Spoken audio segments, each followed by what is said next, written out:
I didn't have a lot of women that I could look up to, specifically being cinematographers and videographers. I hope that I'm a good example for women wanting to not only get into the sports industry, but just to be a sports videographer, cinematographer, director, DP, all of that. Neither of them had ever been on an NFL field. I was able to bring them in last year to a couple games just to get reps. At the end of like every game, I'm like, okay, like let's see your shots. Let's actually review it, because yes, I'm going to give you these opportunities, but I also want you to compete with all the other men that you see on the field. The biggest wow moment for me was when we first went to the Super Bowl in 2019, and being able to say, like, a Latina from Eastside San Jose with my cinema camera on this field, the biggest stage of football, doing what I love with my favorite team. That truly was one of the best moments in my career that I'll never forget.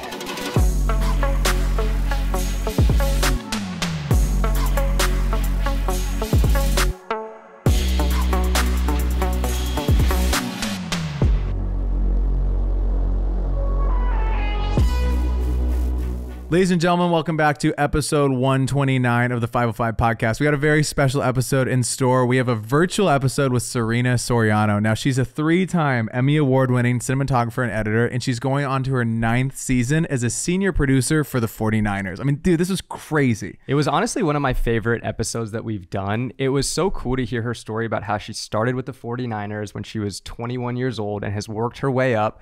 And not only is she crushing it on the field, she's been directing like larger pieces for the 49ers as well, which is so cool. And she's even been like mentoring other women in the space. She was talking to us about how she posted on her Instagram story, and she brought on 2 women to like come to the actual stadium to film the games. It's just so cool to see her like paving the way for other women who want to get into shooting sports. She is insane at what she does. I don't want to hold you any longer. Let's get into this episode. Come on. All right, Sarina, give me the one-handed crack. All that you need to know is that drink has to be off the table without putting your finger on the lid, and then you just go for it like that. Like, that was a really good score. That was so good. I don't know if I can do any better. No, you got this. I have faith in you. Okay, Dr. Pepper. Okay. I have a Dr. Pepper. And it just has to be with take, but one my hand. favorite soda. Okay, one-handed. Okay, hit it. You got nails, too. Dude, I got nails. Yeah. I mean, okay. Ready? I'm ready. Oh, no. Oh, no. Wait. Don't use your hand. Don't use your hand. This is going to be the first The anticipation is killing me. Have someone like break a nail trying to. We haven't yet. You got it. You got it, Sarina. Come on, bring us home. Okay. I don't got it. I swear I'm a better videographer than I can. Oh. There it is. We got it. Oh. It's okay. Don't worry about it. Welcome to the show. Thank you. We're so hyped to have you. We'll cheers from across. I'm also not that good at it. Kostas will give you some confidence boost back to what just happened. Oh, God. Oh, I got a bad grip on it. Ooh, no. And he doesn't even have the nails excuse. I wish he had the nails excuse. It'd make it. No nails were harmed in the making of this podcast, so that's already a positive start. Welcome to the show. We're so hyped to have you. I can't believe. So we were all at Kando and we didn't meet.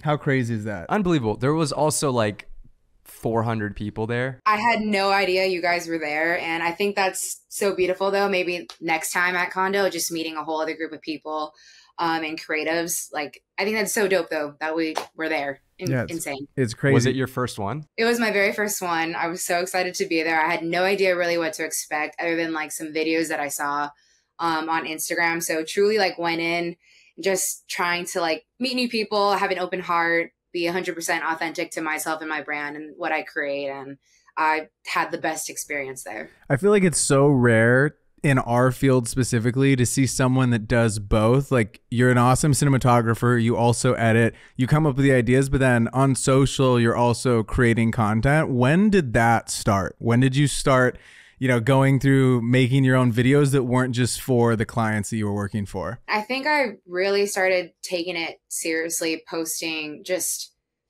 content creator stuff. I took that seriously last September, honestly. And that was after one of the videos that I had done went extremely viral for the first time on Instagram with 6.5 million views, which is kind of crazy. On TikTok, I had gotten viral before, but this was the first time on Instagram. And from there, actually, I had a lot of people starting to follow me, a lot of people asking questions about what I did. And I kind of was like, this is a whole other area that I've always been afraid to like step into. So it was just funny that it happened very organically and kind of the way that I had wanted to in the first place. So I would say last September, I really started taking my art seriously in regards to content creation, personally, like freelance wise. Going viral on Instagram feels a little bit better than TikTok. You know? I think it kind of does, honestly. I mean, no hate at all to TikTokers going viral like all the time. Like that's amazing. I just really wanted to grow on Instagram, to be honest, and just putting out that one video was such a great decision and so random, but I'm glad it turned out how it did. So wait, I got to ask her this question. Did you get the invite directly from Sony? Yes. Okay. Yeah, me and you both. I had to ask if my good friend Braden could come as my +1. I was just wondering because it's really nice to get the direct invite. We're going to get back into the pod now, but you mentioned that you were a low shade. No, it's fine. It's fine. It was like a charity thing and it's fine. It doesn't really matter. But you mentioned that you were like a little bit scared or like nervous to kind of put yourself out there on social. Can you talk about it now, being on the other side of it? You're making stuff consistently. You're posting awesome work. What were kind of those inner battles that you were dealing with, if you're comfortable sharing them? Yeah, I think the number one, honestly, is being a creator specifically, and I can only talk about the NFL, I don't think that it's still a very new space, or to shine light on creators, videographers, photographers, people like myself. This is 100% my full-time job.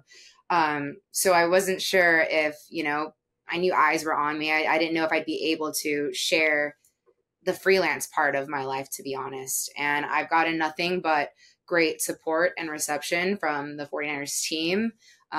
So from there, I was like, okay, this is something that I could do and pursue. So I guess hopefully that answered the question a little bit. No, definitely. Yeah. I think that it's just super cool to see like shining light on our jobs because it's super rare. And I feel like you could probably count the people on like two hands realistically in NFL, NBA, MLB. There's just not many creators that are also showing I like the behind the scenes of like what goes into their job and like why we all loved it so much. Cause it's so fun and it's very unique. There's, at every team, NFL, NBA, MLB, there's maybe 4, 5 people max. And then you times that by the number of teams. So like it is a very exclusive, sought after job. And it's super interesting to just see like the behind the scenes of kind of how you do your craft. It's super interesting. I think like brands these days now are also really tapping in, and it's been happening at least for the past like 5 years. And now it's just even getting more like speed and popularity, but truly marketing the content creators like itself. Like we are not only brand ambassadors, but we can make our own content just like the players, which is kind of cool. So there's a lot of opportunity that a lot of brands are tapping into just with content creators in general. I also think what's so cool about you sharing your journey specifically is cinematography, video, content creation within like the sports industry. I feel like it's a very like male dominated space. So I love that you're sharing your journey because I can only imagine the messages you're getting from some of these females like watching your like what you create. Have you gotten, reached out to by like females seeing your work and being like, maybe I didn't think it was possible to become like a pro sports cinematographer, and like after seeing you do it, like it's something that I feel like is possible? Oh, 100%. And even my own journey into the sports world, growing up, like my family, they're huge 49er fans. So like every Sunday I'm watching the NFL with my dad, 49ers games specifically. But I would see like Michelle Tafoya like on my screen, and in my eyes, I was like, okay, this is how that Latina is on the field, doing what she loves. Like, I think that's the vision and way that I can get there by being a sports reporter. So I actually went to school for broadcasting and journalism, but I did take a lot of classes and my passions were actually behind the camera. But I thought the only way to make it, is to be on camera. So it's funny how I got the internship with the 49ers right after college. And it was a really cool internship where it put women in 6 departments where males were predominantly in that space. But I knew in my heart I wanted to work in 49er studios, which is what I do now, to be honest. So for me, I didn't have a lot of women women that I could look up to, specifically being cinematographers and videographers. Being in the sports industry for 8+ years now, the growth of sports photographers for women has grown tremendously, which is amazing, right? And I still think there's definitely room for growth for women videographers specifically, but, you know, hopefully like people see me on the field and I get it a lot, you know, like, oh my God, I saw you on the field, like with that giant camera. That's so cool. I didn't even know like we could do that, or that was a job option, you know, for us. Or I get like women DMing me all the time, just like, that is so cool. You work like for the NFL, for a football team. That's so cool. Like you make content. Like I want to get into that. Like, how do I do that? Like, what steps do I need to take? What classes should I be taking, you know, in college and all that? So 100%. I get that all the time. And I hope that I'm a good example for women wanting to not only get into the sports industry, but just to be a sports videographer, cinematographer, director, DP, all of that. So, I mean, it's awesome to see. And I'm sure that, like you were telling me when we were chatting on our pre-show call, like there wasn't that person in the space that you could look up to and be like, this is the route of like with like what I'm going to take to get here, you know? And have you had any girls that you've mentored that are like in college or maybe in high school, they're like, yeah, I'm really into this, but like now I actually know that this is a possibility and I can like be the best at this at the highest level with one of the biggest teams in the whole world? Oh, 100%. And I actually currently work with 2 right now, really close, that come to the top of my head. And I just started this last year, but I reached out like on Instagram. I was like, are there any women videographers, cinematographers interested in filming sports? I got a ton of replies. But I kind of wanted to bring in, you know, the right people and making sure that it wasn't, you know, about the clout, but about wanting to be a professional sports videographer. Narrowed it down to these 2 women after these Zoom calls. One of them shoots for Cal Bears. One of them is even more green and never really shot, you know, football or anything. Neither of them had ever been on an NFL field. So I was able to bring them in last year to a couple games just to get reps, understand what I do. Cool. This year I had them even just shooting on the field. And at the end of like every game, I'm like, okay, like, let's see your shots. Like, let's actually review it, because yes, I'm going to give you these opportunities, but I also want you to compete with all the other men that you see on the field. You know, I want you to just be a good videographer, period, in general. And I'll try to mentor you. I'll try to tell you what I see in your shots, how you can be better. Even just positioning wise, you know, on the football field is something very daunting for someone who's never been on it.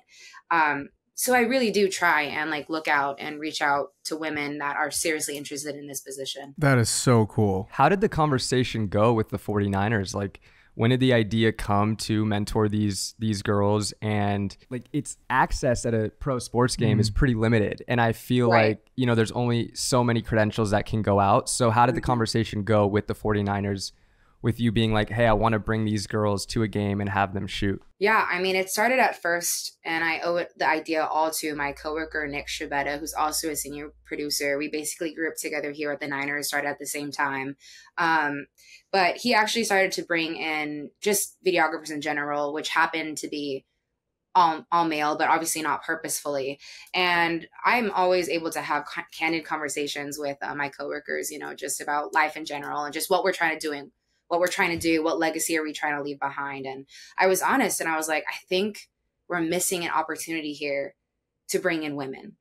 And they were totally like, you know what, you're absolutely right. We don't know a lot. We know a few photographers.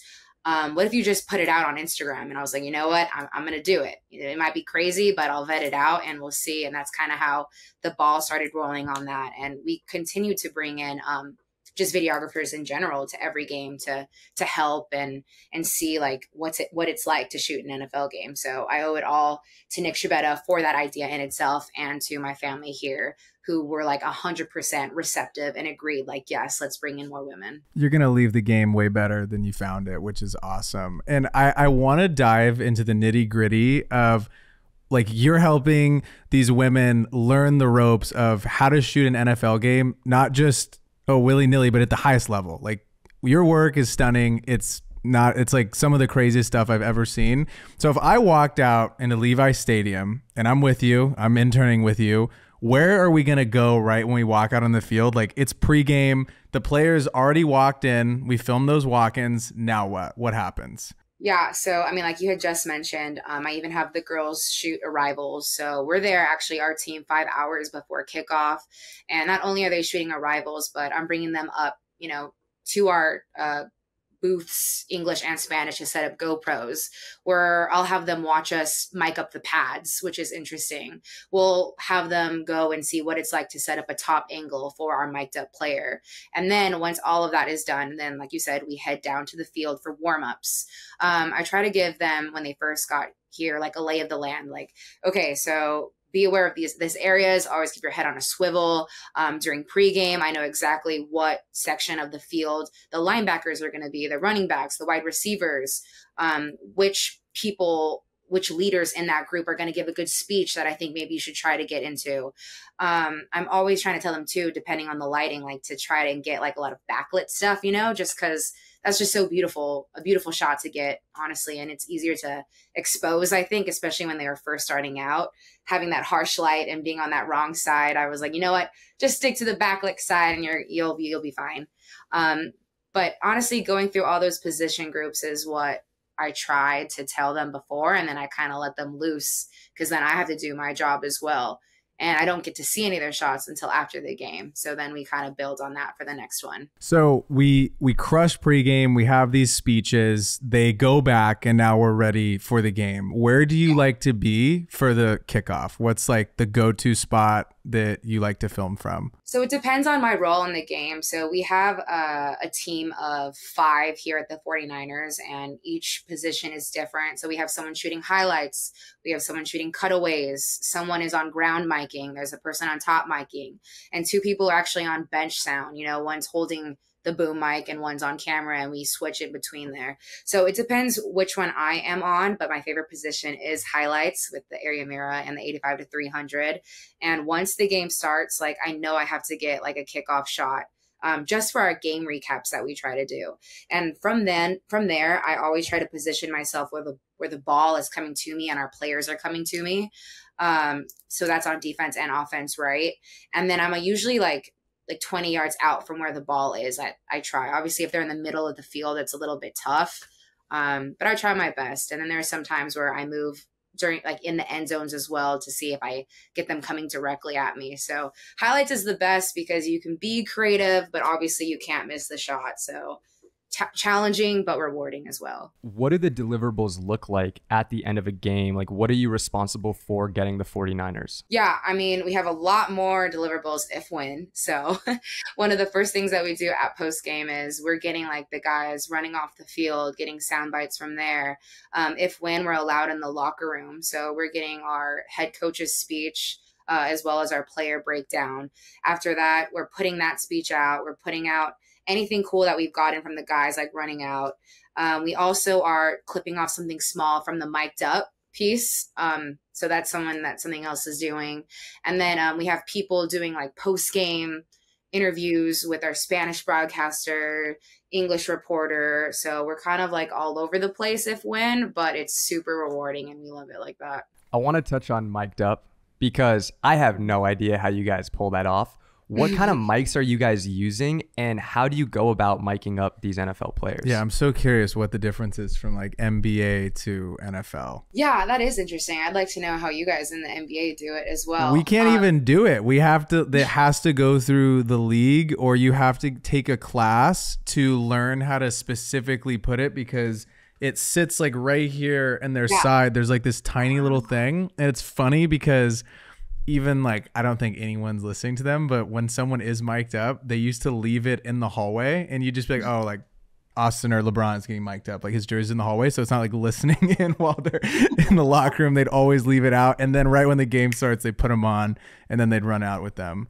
I never mic someone up. That's ever. A little stressful, to be honest. Yeah. And it had to be like, and the person who was the mic, the guy or girl, would be sitting there, and it'd be like such a fast process because they'd have it mic'd, but then they got to like tape it and like put it on there. Okay, you're good. Like you can run out now. It's kind of crazy. But how do you guys do it? Yeah, no, I guess it's kind of a little bit, maybe I think less hectic than NBA, just because it's on the pads. Obviously, we get to tape that and make sure that it's safely secured. But like making sure like the mic on the front of the pads is like tipped a little bit up so it's getting that clean audio, taping that all the way around the shoulder part of their pads, coming back to the back, and then taping on the transmitter, using some like foot foam as well to kind of not trying to make it blocky, but just making sure that it's secure and not leaving that spot for our player. Because sometimes if it's too blocky as well, it limits their ability to move in the pads, and we never want that type of situation either.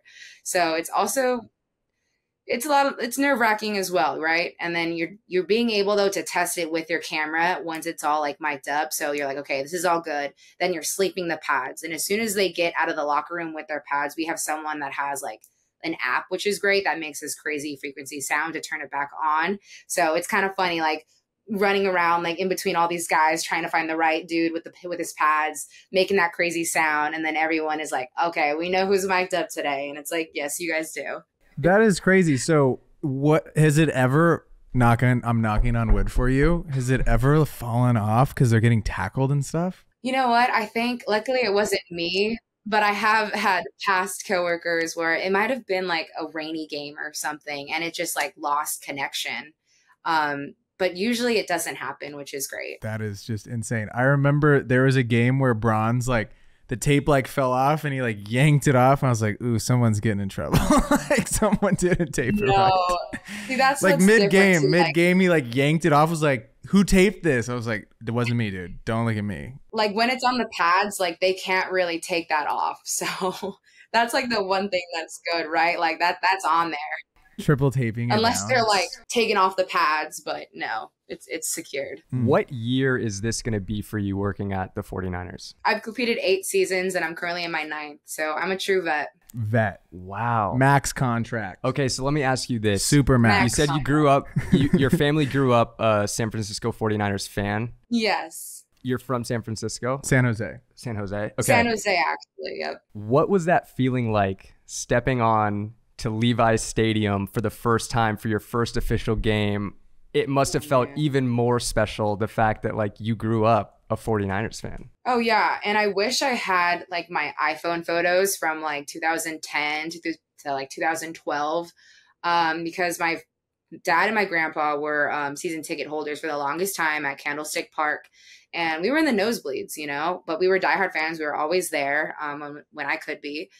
And to set foot like on that field, like my very first year, and I didn't even get to shoot honestly as an intern that much, like on game days. So I was just like learning the ropes still, but like to be there and just like look up was like, oh my God, like last year I was up there and now I'm down here. I'm running by all these people. Like it was truly like, I can't even describe it. I'm at a loss for words. And what's also cool is working for the 49ers. They give you like 2 season tickets. So I was able to give those tickets to my mom and dad. They're here every home game. My dad, for the past 8 years, no matter where I am, he'll pick me up on game days and he'll actually drive me to the stadium to work. And we talk about what the state of the team is like. We're talking about the day or whatever, but it's kind of like our tradition. And I'll just say one more thing. I think the biggest wow moment for me was when we first went to the Super Bowl in 2019 and being able to say like, wow, a Latina from Eastside San Jose with my cinema camera on this field, the biggest stage of football, doing what I love with my favorite team.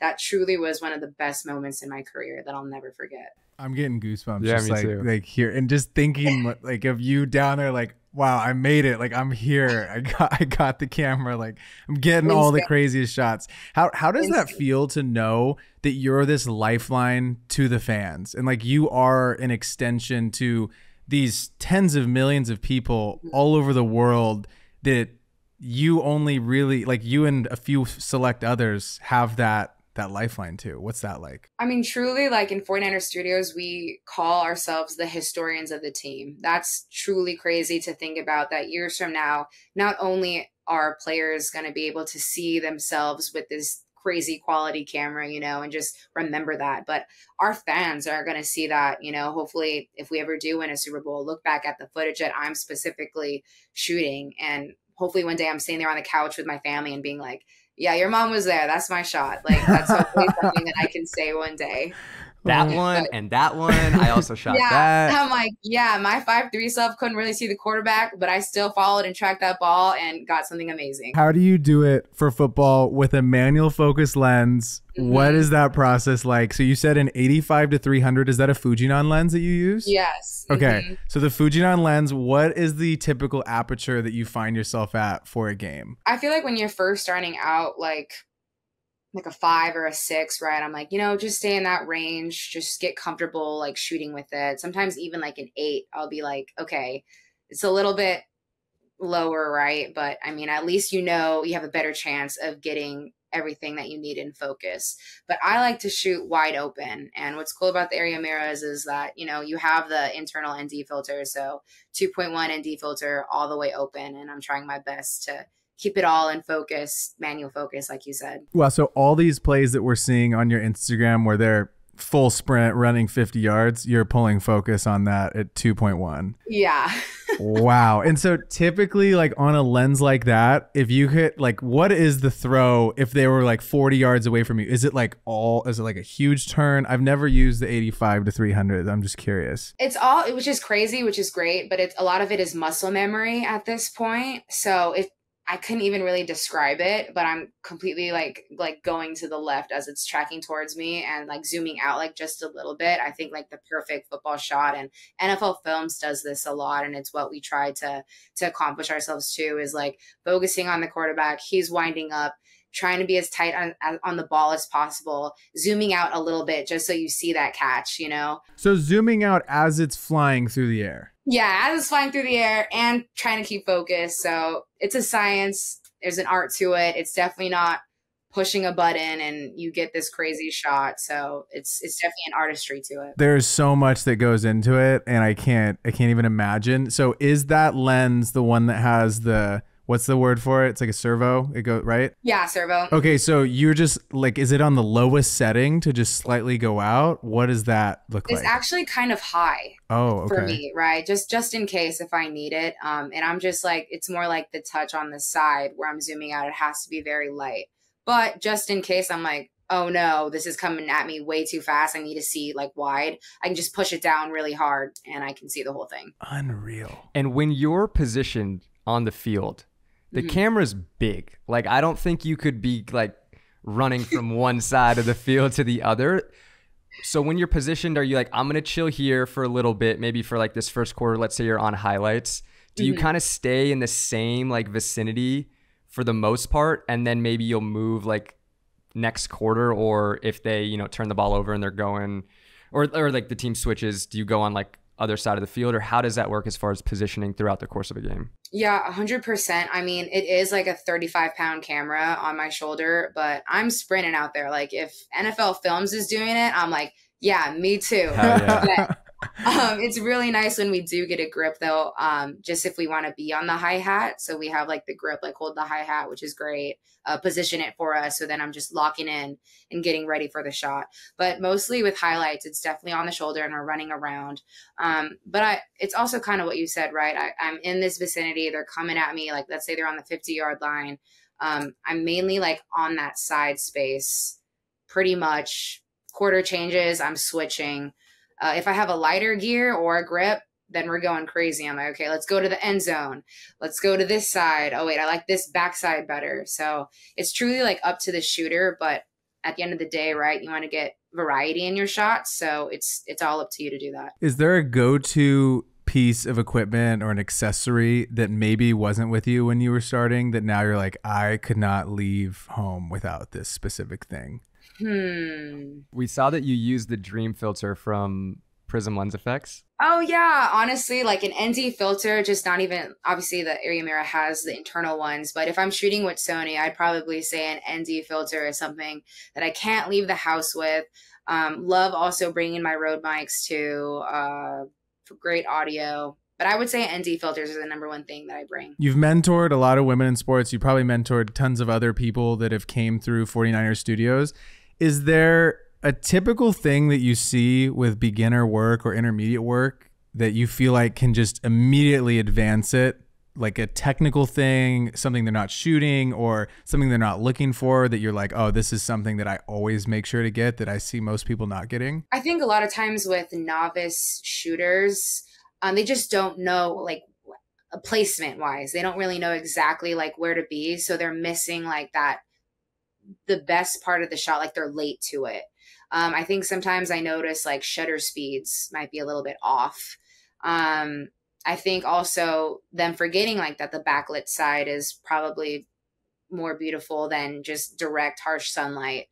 Those are probably the top 3 things that I notice the most in young videographers. Are you anticipating certain shots coming? I feel like it might be hard to know which receiver the quarterback's going to throw it to. Like, you can't really see their face. You kind of can, but like maybe you're looking at the eyes or like, how do you, you know what I'm saying? Like, how do you know who they're going to be throwing it to? And do you have to kind of anticipate that? You definitely have to anticipate it. I'm not going to lie. I think sports photography, videography, there's also a certain like luck about it in choosing like where exactly the touchdown is going to be thrown. I just happen to pick the wrong side, which sucks. But I do think like watching the quarterback's shoulder, like the way it drops a certain way, if it's like really deep, I'm like, oh yeah, he's winding up to throw that thing, you know, and being ready and anticipating for that. I do think sometimes too, I try to guess like their favorite sides or anticipate their favorite sides. I'm not going to say that I know Brock Purdy's favorite side to throw the ball, to be honest. Sarina's like calling shit. We're going to the right now. Yeah. Like I'm not saying that I know that, but it's definitely trying to anticipate 100%. Like you said, the shoulder, the eyes. But sometimes you just get unlucky. I didn't know if you were like studying the playbook, you know. Serina's just you like got some headphones on. Yeah. Just in the locker room. Like, This is a run. Hey Kyle, can I see that playbook? You're like yelling, run! Yeah. Like, you just got to stay next to the cinematographer. She knows everything that's going on. I promise it's for the shot. It's for the shot. That's so funny. Is there a specific place besides those, besides the speeches during pregame where you're like, yo, you got to make sure to get this, similar to maybe like LeBron's chalk toss? Is there something that happens with the 49ers where you're like, oh, that shot? Is it like the jets flying over? What is one of your favorites from that little ritual? Honestly, the jets flying over is really cool if I have a wide angle lens during the anthem. Like, that's a really beautiful shot. I think also knowing our players really well, they have certain things that they do constantly, like you're saying with the chalk. Like Deebo Samuel and George Kittle at the end of every pregame before they run in, they like go, ah, and scream at each other. And it's kind of a cute, fun teammate moment. Fred Warner, right after he runs out of the tunnel, he's like screaming his lungs out in the end zone on the opposite side. So it's definitely like knowing where those things happen and being ready for them, to just not miss those moments. Yeah, that's so interesting because I feel like if it's your first time, you're going to have no idea, but so much of our job, or like our jobs, is like studying and knowing like, okay, this is happening at this end zone. And then you and your whole team are communicating so you guys all get those awesome shots. It's so interesting. You've been working, this is going to be your 9th season with the 49ers. Obviously, you guys made it to the Super Bowl. It was last year, right? Is that correct? Okay. Obviously, that's like an incredible moment. Is there a specific shot that you've got over the course of the 8 seasons that you've been working for the 49ers that you're like, everything was on point, I was wide open, focus was pulled incredibly, like this play specific was my favorite play that I've captured? I'm really blessed to think that I've had a lot of those moments, which is cool to say, but I also want to say that I'm very hard on myself. I feel like as an artist, I'm constantly chasing that perfect iconic shot. And I do think iconic shots happen in the biggest stages of sports, right? So I think if we were ever to win a Super Bowl and I got like a crazy touchdown or a crazy moment, then I would be like, yeah, that's the best shot of my career. So for now, I have a lot of very great shots, but I don't have like this was just chef's kiss perfect. Do you feel like it's a celebration, or is it like the longest touchdown with the ball dead center? Is that something you do too, where you're like trying to keep the ball dead center? Like, yeah. Okay. Yeah. Trying to keep it center, trying to keep it in focus, trying to be tight on the ball while it's in the air. That would be like the most perfect touchdown pass. The perfect shot would be a long touchdown pass. with the complete and fun juby at the end. That's what we call them. Celebrations, whatever you want to call it. Maybe like a toe touch, like you're on the right side, like the same side. Oh man, even if it like kind of slides into me, but like I kind of miss it, you know, that would be absolutely insane. I feel like that's a fun game that I would always try to play. Me and the other filmmakers would be like looking at our stuff like, God, I'm just like slightly off center, and it would just bother me. And I'm like, oh, this shot's ruined. And be like, no, it's not ruined. I'm like, it's ruined. It's ruined. That's what I mean. I feel like maybe it's like a videography thing, being very like hard on ourselves, you know, like, oh man, I was like slightly out of focus. Yeah. Oh, there's nothing worse. 2 seconds, but it still bothers me, not gonna lie. No, I agree. I'm like, yeah, I can't send it. They're like, no. I'm like, no, can't send it. Sorry.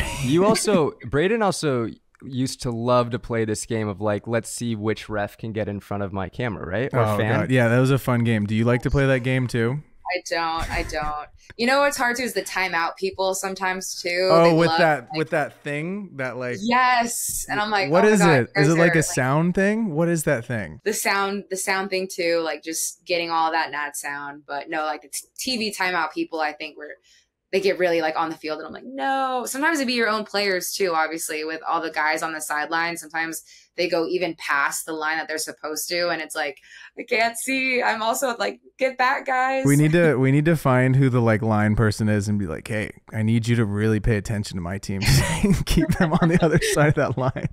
That's 100%. So funny. That's awesome. You've given us some awesome tips as far as how to shoot football and sports specifically. Do you have any tips for someone wanting to get to that pro level to shoot football specifically, of like, you got an internship with the 49ers. You weren't even really shooting at the beginning of when you were starting to work with them, worked your way up. How does someone get to be able to shoot sports at the highest level like you've been able to? 100%. I always tell people, like, just start shooting. A lot of times they're like, this is what I want to do. I'm like, okay, let me see your reel. And they're like, oh, I don't really have a reel. So it's like, reach out to local high school teams. Like, okay, you're in college, like shoot all of your college sports, you know, not just football. So you have a wider range of things that, you know, you can shoot and accomplish and execute. And then I would say to network, honestly. Those 2 girls, like I had mentioned, I got to know them via Instagram, Zoom, multiple calls later. Then they got to shoot their first ever NFL game after that interaction. And that's why I think Instagram, social media is very cool in this day and age, because just sending that DM, you know, you never know what can happen. Posting your work just in general, you know, like myself, that one video that I didn't even think would go viral. I just thought it was a cool thing to show me at work. And then from there, so many opportunities happened to me. So post your work, network, and just start shooting anything and everything you can. So you would say in those beginning days to try to shoot like all these different niches and then kind of figure out what it is that you like to do the most? I think so, right? I mean, that also gives you a wider range if you want to become like your own production business. And that's what I consider myself. Yes, I'm full-time in the NFL, but I am my own production media company. You know, you need a DP, director, photographer, social content strategist. Like, that's me. And why limit yourself to all these other opportunities, you know, like shoot as much as you can in different fields. It's really cool too to see the stuff that you did for Latino Heritage Month. Could you talk to us a little bit about what it's like to bring a campaign to life from, it's just an idea, you guys are in a conference room and this stuff has to go out over this next month? Because the shoot you did with the what are they called where they can do the rope? The charros. Yes. So what is that? What's that like? What's that like, coming up with these ideas and actually bringing them to life and blending them with football? I mean, it means so much to me already. Like the campaign, just like I said, I'm second generation Mexican American. I never forget where I come from, because I also know that it's a compass that guides me in what content I want to create and what legacy I want to like leave behind to other videographers. So just in regards to the LHM campaign, like I'm already starting to plan it in March and April. And I always ask myself like 3 goals. What do I want to get out of this? And for this year, it was, one, it obviously has to be a cultural celebration, right? We need to highlight the traditions, the achievements of our Latino players, but also our Latino fan base, which is super diverse. Two, increasing engagement and awareness, right? I think by creating these memorable and interesting storylines, it's going to come naturally, which is great. And then thirdly, quality storytelling, being able to put out personal stories and testimonials that ultimately lead to emotional and deeper connections with our fan base is what we're trying to do, which leads to deeper brand loyalty. So once I had my goals set down and written, I was like, okay, what's the theme going to be? And similar to what you just said, this year was charros and horse riding, which is actually the #1 sport in Mexico, which is great. So I actually scoured the internet and online for the perfect family, which I did find in Napa. First generation, came here, American dream, ended up owning their own winery by first working in wineries themselves and then being a charro team as well and competing in Mexico. But practicing in America. And I was just like, that's such a cool story. A lot of people can resonate, obviously, with the American dream itself. And from there, it's just like developing the storyline, finding out budget. And like you said, it's this crazy long process. We were able to shoot that in July. We put out the edit September 16th. And then also trying to figure out all the different shoulder deliverables that ultimately go back to that main hero video. So we were able to bring and work in like Los Tigres del Norte, huge in the Mexico fan base. We were able to work with Alexis Pence. She's the wife of Hunter Pence of the San Francisco Giants. Mr. Chewy, a huge comedian on TikTok and Instagram, and just being able to work in influencers that way as well to bring in even more eyes to the content that we're doing at the 49ers. So it's a huge scope of work, but I'm honestly so proud of what we did this year and all the deliverables that we published with the help of my team. Obviously, I couldn't do anything without them. So super thankful for them. Yeah, that's amazing. You mentioned that you had 3 goals going into this shoot. Mm-hmm. How did you gauge success? Did you have a goal for success? Like, is it metrics or is it just the fact that you're able to shoot something that has kind of a deeper meaning to you? Like, that's enough for you regardless of how the content performs? So for me, yes, it's 100% like what it means to me, and the story that I'm highlighting is definitely a category in how I'm like, okay, this is a successful piece of content. Ultimately, we are a business. We have KPIs. We were so like ecstatic that that first initial video that we did in 2 days had hit like 1.3 million views, which was so great. We were able to collab with not only NFL Mexico, but the NFL team itself. So those are just some really great numbers that we always try to accomplish. And we'll know more about the numbers at the end of LHM. And we'll put it all together in a deck and truly see like what we accomplished this month. It's going to be super interesting because I think was that the main hero piece that we saw that's on your website? Yes, that's the main one that's on my Instagram page. Meant a lot to me. Loved working with that family as well. They're truly amazing. And they honestly treated us like family too. At the end of the shoot, it was like from 8 a.m. to 10, 11 p.m. at night. And they were like, yeah, well, we also made tacos for you. You know, everybody come in. We're a winery, right? We're going to give you some wine too. So it was really great experience. That's awesome. How big was the team for that? So I led a team of not only 49er Studios, like I said, 5 people, but I also we hired a DP, we hired a gaffer, 2 gaffers actually, and an AC. So it was a pretty solid team. So you weren't DPing it? Did you just direct it and kind of oversee everything? Yes, myself and my international video producer, Aaron Sarmiento, who I was able to hire 3 years ago, also co-directed the piece with me. We are the only 2 people that work on video content in Spanish here at the Niners. So we always try to be aligned at what we're trying to do.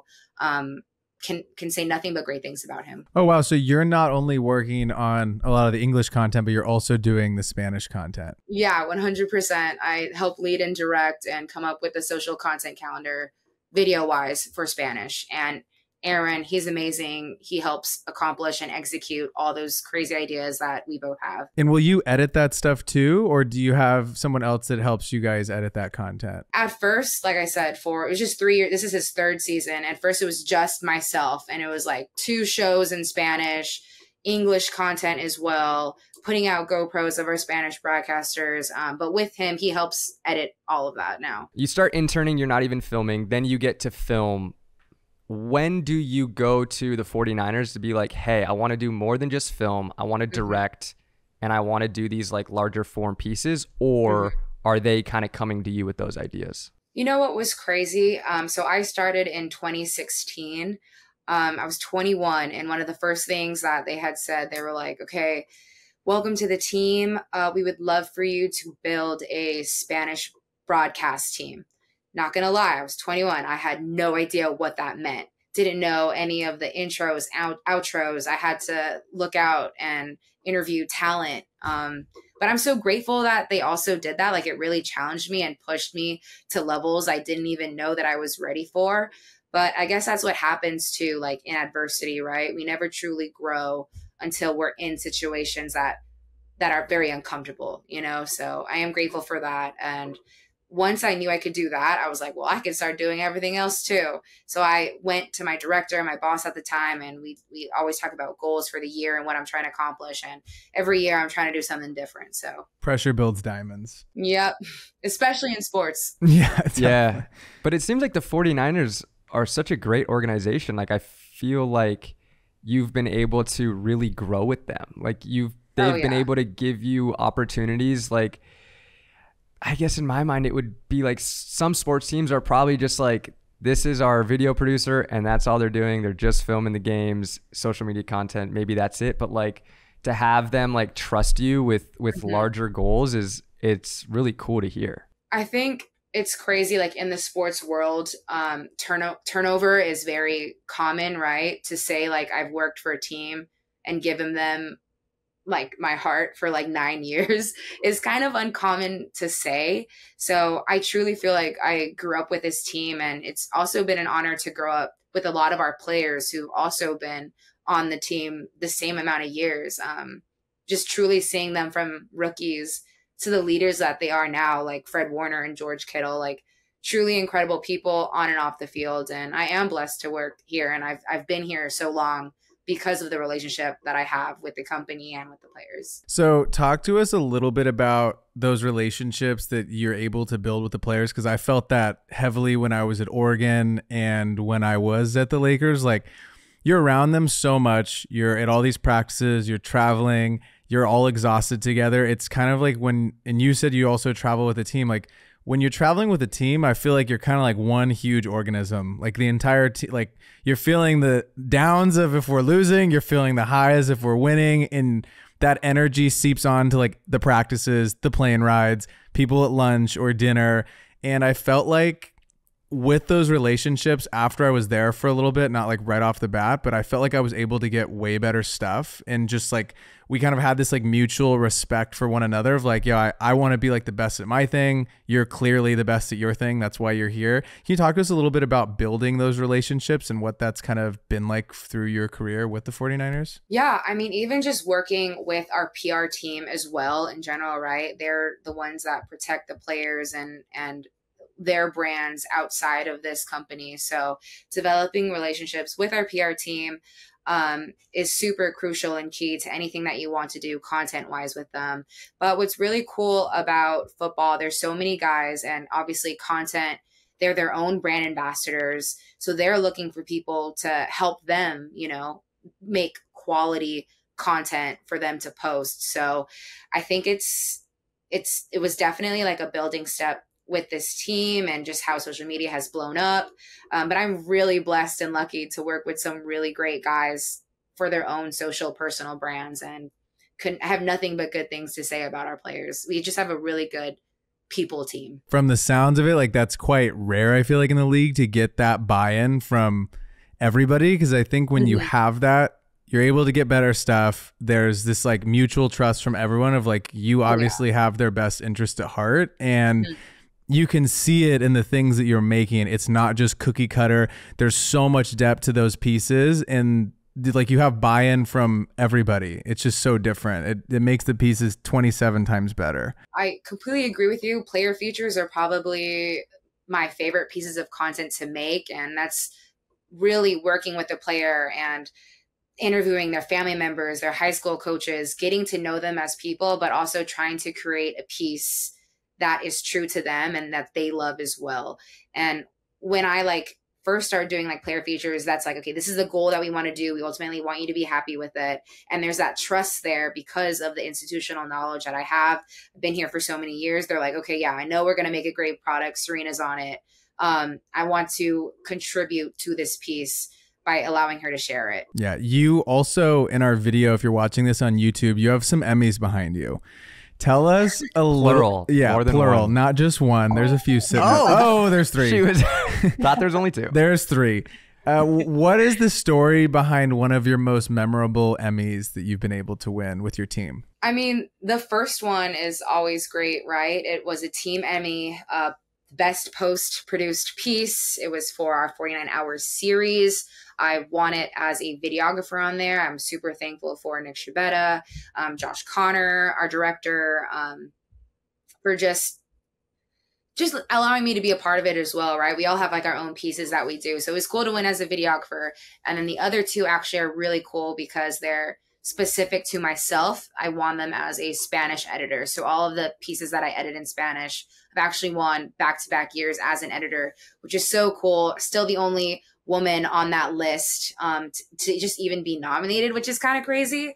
And being able to win is like a whole other thing. Now, how does that work as far as what gets submitted for the Emmys?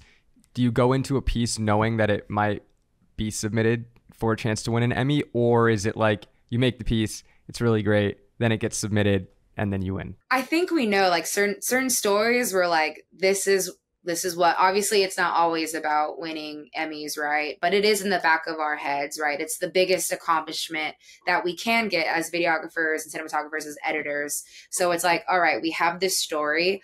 Let's make it absolutely amazing with the goal of submitting it for an Emmy in its own specific category. And then, like I said, we also have individual categories that we can win. So super cool.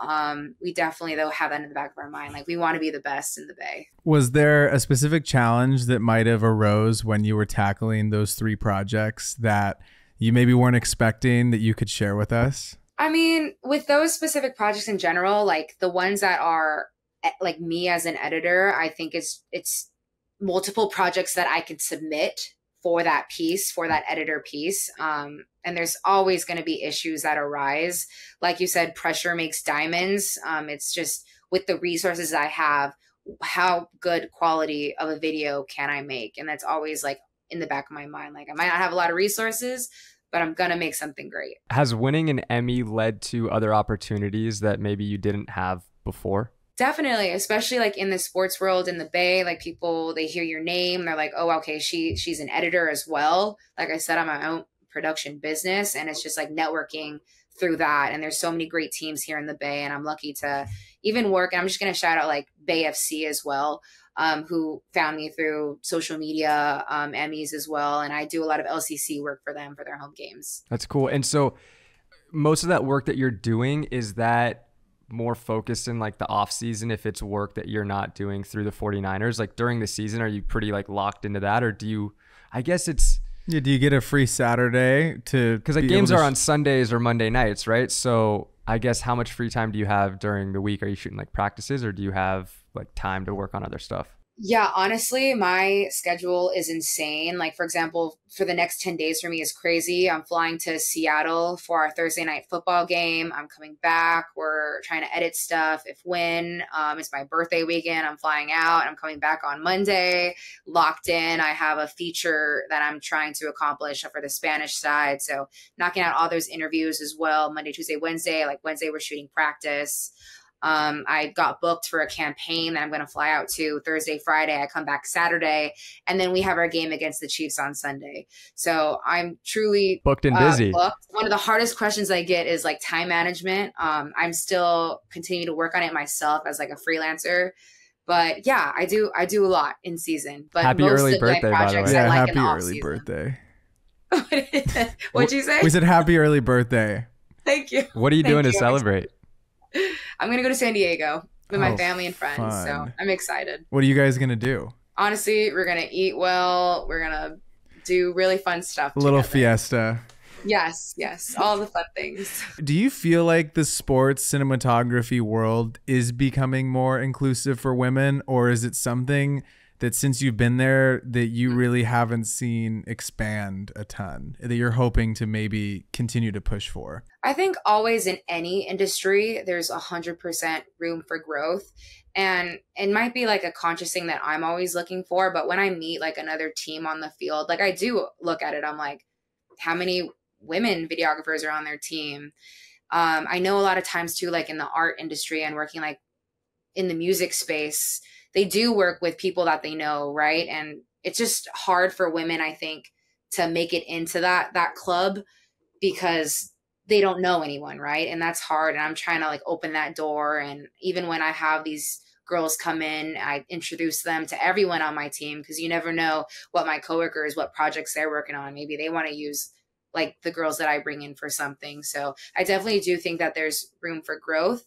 But even like on Sunday against the Cardinals, it was so cool to see another girl with an Airy with an 85 to 300. And we always look at each other too and we're like, respect. Like, I don't know your story, but I relate to you. And I hope you shoot the game amazing. That's so cool. That's got to be a really cool feeling to look over and be like, all right, there's two of us today. That's awesome. Like, respect. That's sweet. That's awesome. You go. No, you go. No, you go. I was going to say, like, now I'm blanking. Well, no, okay. I think what you were saying earlier about how you're mentoring these girls and you're like, it's really cool that like you're a female, but I want to teach you how to shoot as like regardless of male, female. Like, I just think that's dope. Like, if you're a woman listening to this and you want to shoot sports, like, doesn't matter if you're a female or a male. It's like, just get as good as you possibly can because there's room for everybody. The best. Yeah. 100%. How do you balance all of these different things? I know we follow Kurt. We met Kurt at Kando. We know you can't talk about it at all, but he's the man. We saw Kurt post a little story and he's like, oh, we're working on something with Sarina, which is very cool. We're super hyped for you. No, you can't talk about it, but how do you balance all these different things that you're doing? God, I can't wait. And I wish she would tell me. She held strong. And she said, you don't even actually know I don't about actually it. know. Oh, yeah. I know. Sarina was like, NDA. And I'm like, I'm not recording this. I'm excited to see whatever it is that you guys are working on because he is so talented. His team is so good. And you are insane at what you do. I have so many thoughts. I'm just very excited. I hope you text it to us when it's done. I will. You might be like maybe the fifth person, but you definitely will be because I have so many people asking, but you know, it's exciting. That's all I can say. How do you balance all this stuff though? How do you balance going with, you know, doing freelance stuff on the weekends, shooting these games? Do you use Google Calendar? Is there something that you use to manage your life at all to make it easier? 100% like calendars, Google Calendar. I even have like an even nicer one that I like to make like on Canva. Just showing like travel days, content that that needs to be posted, interviews or things that I'm filming that are a different color. Like color coding is 100% big with me. Something I absolutely love. And it's definitely tough, not gonna lie, as a full-time person in sports and also freelance. So at the end of the day, my number one goal is to be the best senior producer that I can be. My number one job is the 49ers and everything else is extra and things that I do outside of work. How do you kind of bring this creative energy back? I know it's super easy for us to get wrapped up in all this awesome work that we're doing. How do you recharge your batteries? Is there something specific that you're like, oh God, when these games are over and it's like my Saturday and I have the day to myself, like what does that look like? You know, it's so crazy. But I'm one of those people that I absolutely like need a rest, right? 100% everybody does to recharge. But there are times too where I'm like, should I be doing something? Like, oh my God, I probably should be like thinking of ideas of content to post. I should be reaching out to brands. But having that time to recharge is so important. And that's something that I would tell like my younger self too. Like, don't bite off more than you can chew, but also be very thankful for all your opportunities. And you can't complain about your plate being full when the goal was to eat. So it's balancing like all of that, right? Something that I absolutely love to do though is spend time with my family. I'm so lucky everybody's still here in San Jose and the Bay, Morgan Hill, Gilroy. So I actually try to visit my grandparents a lot, and that just brings me back to remind myself, like, I want to be also the best granddaughter, sister, cousin that I can be too. So they keep me grounded. That's amazing. Yeah, you do so many different things really well. And I feel like a lot of people are just like, they either shoot, they edit, you can really do it all. Is there one specific thing that maybe, you don't have to say like right now, but maybe later on that you'd like to dive more into and maybe be your sole focus? Or do you love doing photo, doing video, editing, the whole 9 yards? Right now, I absolutely love doing the whole 9 yards, because I was one of those people that told their mom, like, yeah, I'll never work a desk job. And my mom, as a huge finance lady and icon, she just was like, yeah, you're crazy. Like, I don't know, like what you're doing in the art space. But I don't know, a part of it is like, I'm doing all of these things, but it keeps me on my toes, and it's always challenging, and I always want to feel challenged. So for right now, I am happy of where I am and what I'm doing. Maybe eventually I'll have my own production house. That'd be cool too. You brought up reaching out to brands. We were looking at your Instagram and we were like, she's done a fucking brand deal with Jordan. Like, you got the bread ones, like, unbelievable. So like, how have brand partnerships come into your life since taking social seriously, like last September? Like, you're a year into it, you know, you've gained a great following, like you've clearly done some awesome brand partnerships. So how does that work within everything else that you're trying to balance? Yeah, I think at first it was more like reaching out, you know, that DM, that email, trying to find out who's the brand marketing manager. Are there collabs that you guys are thinking about doing? But what's so great sometimes when things go viral, a lot of people look at your story and they're like, you know what, I definitely do want to work with her. So I do have brands coming at me through my personal email and asking like, how much do you charge for this? Or do you want to work and collab with us? So it's trying to find the best brands that I want to work with that also that makes me true to myself and authentic, you know? And it's a huge balance, but 100%, if someone wants to work with brands, I'd be like, just shoot your shot, send that DM, send that email, you know, keep working at it. What advice would you give to someone out there who might be looking to expand currently what they're doing and step into that personal brand space and start creating content? Like I said, get comfortable being uncomfortable. You know, as someone who is behind the camera, I had to kind of be like, okay with, you know what, I actually kind of enjoy also being on camera. And it's just going out there and shooting it and editing it and posting it. A lot of times I think as content creators, we put a lot of pressures on ourselves to make something amazing, but it's so funny. Sometimes people just love to see the random things that you don't think would perform well. You know, it's like, you know what, this was authentic to me and I put it out there. Someone's going to resonate with that, which is absolutely amazing. Kostas gave me his GoPro 360 to take to Vegas, and he failed to like let me know that there was a 360 mode on it. And I said, this is good to go, right?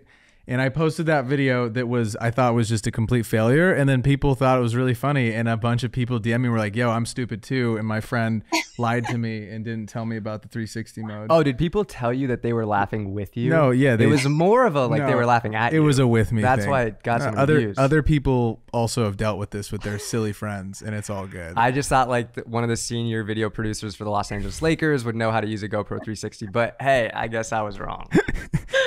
Like I said, it's just relatable content, you know? Do you have like a posting schedule that you try to stick to as far as how often you're putting out content on social, or is it kind of just whenever you have something to post, you'll rip it? For me right now, I definitely have a posting schedule with the Niners. And like I said, that's like the main thing that I have to focus on. Everything else is extra. And in that extra time that I do have, I do list out like ideas that I have, like, what if I randomly showed footage that I did back in 2016 and paired that with footage that I do now, you know, and making sure that I post it on that day. Having a calendar is honestly so amazing because it like holds me accountable too. It's like, I said I was going to do this. I need to post it. What is something that you really want to work on in the future? I know you've shot the NFL, you've shot F1. We saw the crazy shots of Lewis Hamilton on your website. Steph Curry shot basketball. What is maybe one sport or something that you want to check off that bucket list in this next year? You know what? I love the intersection of sports and culture and art, to be honest. I think something that I would love to do is go to a fashion week with one of our players, or, you know, I think I love fashion myself. And I think that's something that's unique about myself. Like, I do wear J's when I'm out, like, on the field, and you don't see like too many videographers doing that. But fashion and sports is so cool. And I would absolutely, like, a dream client would be like Serena Williams doing something like with Nike would be so amazing to me. That's awesome. Well, I think you're going to be able to make that happen. I think I will one day. There's a common theme that if you talk about it on the 505 podcast, it just happens. You put it out into the universe. It comes right back. Paris Fashion Week, New York Fashion Week. There you go. That's so funny. Do you have another one, or can I go for the last one? Go for the last one. Okay. Cap us off here, Sarina, with some advice to your 18-year-old self. What would you say if you could go back and talk to your 18-year-old self before you went on this journey? I would say don't take things so personally. A lot of times people's negative actions or words say a lot more about them than they do you. Stick to the course, do what you need to do, and be the best creator that you can be with the resources that you have.